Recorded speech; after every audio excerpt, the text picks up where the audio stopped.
is to go even further beyond!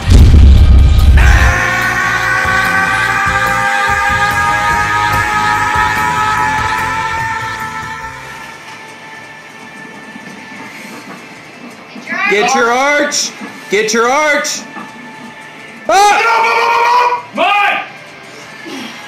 Alright, that was my most successful squat attempt. I had a few more after that. I'll show you those in a bit. I'll show you what went wrong with that.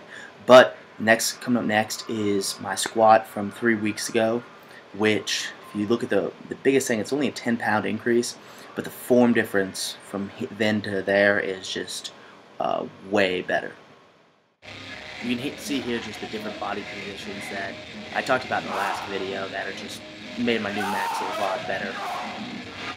Alright, these next two attempts are at 575, which was my goal for the day, but I couldn't quite hit it just because there's a few more form errors. I still have the strength for it, I just need to get these form things straightened out. I probably could have grinded through them, but I got another meet coming up in I think 4 weeks, so I didn't want to be too tired or even get hurt before that.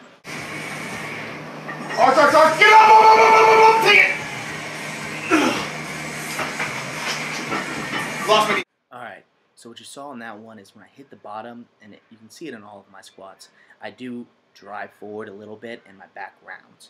Now, one of the things that I thought this was coming from was because I wasn't tight enough, which is very true, and I'm working on that too. Get the tightness in your back, get the tightness, breathe into your gut. Now, the other thing, and I'll show you, when I'm racking the bar, I flare my elbows back like this, and that gives me a good place to put the bar on my back. The problem with this is, as your elbows lift, you roll forward. Now, it doesn't do a whole lot until you're pushing up close to your max, and that little bit just finishes you off. The other thing you can see in this video is just kind of the energy of everyone in the gym. One of the best pieces of advice I can give is find strong people and train with them, because they'll push you to be even stronger. Right there! Get your arch! Get Elbows your arch. down, chest up! There you go! Sit back! Get up! Get up! Get up! Get up! So I didn't get everything recorded. I'm in a new gym, and I just feel a little invasive asking them to record practically everything like I want to. But I will talk about what I did do. On Sunday, before I did the max squat, we did floor press, which is basically bench when you're lying on the floor. And some people can get a little bit more, some people can get less. I actually got noticeably less on my reps on that. I only got 4 reps at 315, which isn't a lot for me.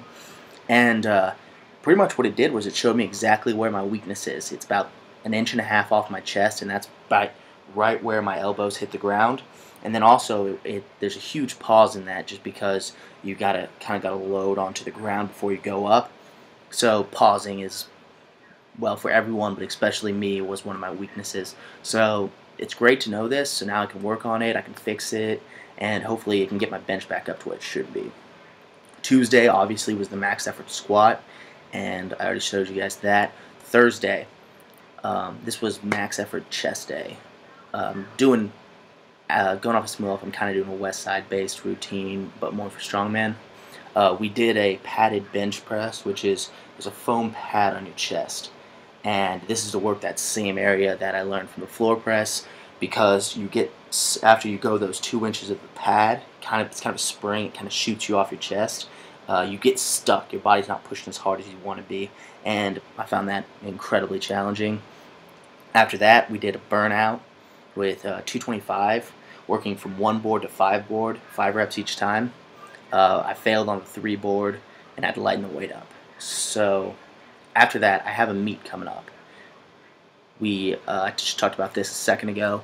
One of the things you're doing is max log or axle. You got to pick which one. So we did some axle press. I've noticed I'm a lot better at pressing the axle than the log, which is kind of rare. Most people are better at the log, but you know, you got to find what you're good at and find what you're bad at. Alright, that moves on to Sunday, which I actually got a few videos for. Starting off with, I did some form work on the squat, just trying to get that fixed out. And I got a video here. This is my deadlift. You can see here it's a band deadlift. So you got to go really quick. I'm also working on some form things, trying to keep my back tighter in this, just like the squat. Take a little bit to set up and get in a really good position just so I can explode up. Now you can see in this freeze frame here that my back is in a great position right from the start. And then here, immediately when I start pulling, my hips raise up and I get a little bit of rounding. Not as bad as I had before, but this is what I need to work on. Alright, last thing I have is some farmer's carries. I did, it's about 210 pounds, a little lighter than I have for the meet coming up. The meet coming up, I believe it's 255 pounds, 50 feet as fast as you can. So I'm working on picking it up quick and getting moving quick. Other than that, it's just more of just working the movement, getting used to it. It's a little cold, explains the hat, but you can see I try to pick it up and get moving quickly. The only time I slow down is because I really don't want to run through the neighbor's fence. And then I turn around and again, quick pick up and go, and that's what I'm hoping for in the meet. My last meet, the slowest thing that I had actually was, and compared to others, was my pickup. It took me way too long. And there was another Buff Chronicles. If you like the video, hit like, hit subscribe. If you want me to do a video about anything else, if you have any questions, just leave a comment. I'll get back to you as quick as I can. Thanks for watching. This is the Buff Nerd, and I'm out.